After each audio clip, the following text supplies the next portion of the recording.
30 plus years into our democracy, this is Relative Freedom. My name is Jas Musa, and our first episode is entitled Youth in Dala, in commemoration of Youth Month, which essentially describes the state of young people in this country caught between time and injustice, development and standing up for what is right. This exhibition by Ilvy, which is currently on display at the Nelson Mandela Foundation, is a fitting illustration and curation of stories by young people on what it's like to become and grow up into post-apartheid South Africa. They don't make it on their own. They've got to take that money and send it back home. They've got to try and get their mother out. They need to try and get their siblings, their family, their aunts, their uncles, their grandparents. These people, for example, when I was growing up, they used to lend me their shoes when I needed a shoe.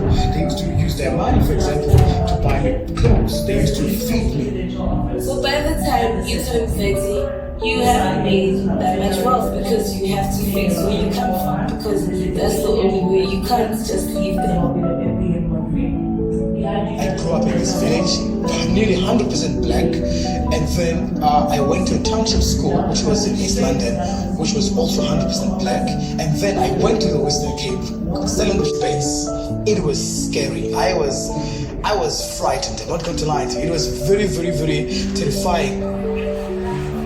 So I think being black, it to me, it's you're always an underdog, but it gives you the chance to prove people wrong.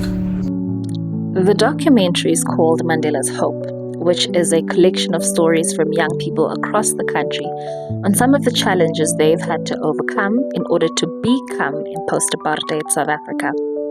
The stories are curated thematically on taking opportunities, which looks at the socioeconomic barriers they've overcome to create economic opportunities for themselves, on love, which looks at relationships and the interracial barriers they've overcome in that regard, on education and the significance it's had in uprooting many of the young lives in the stories out of poverty, and of course in culture and the nightlife, which of course looks at how young people continue to live, create and thrive despite the hardships they endure. The exhibition is not just a collection of stories and photos. It is a very difficult mirror and necessary conversation that we need to have 30 years into our democracy, and how far our democracy has come in creating this country, but also how much further it needs to go in protecting the young lives. Coincidentally, there will be a conversation that will be had in the backdrop of the exhibition, which is called Born Free But, in the spirit of national dialogue.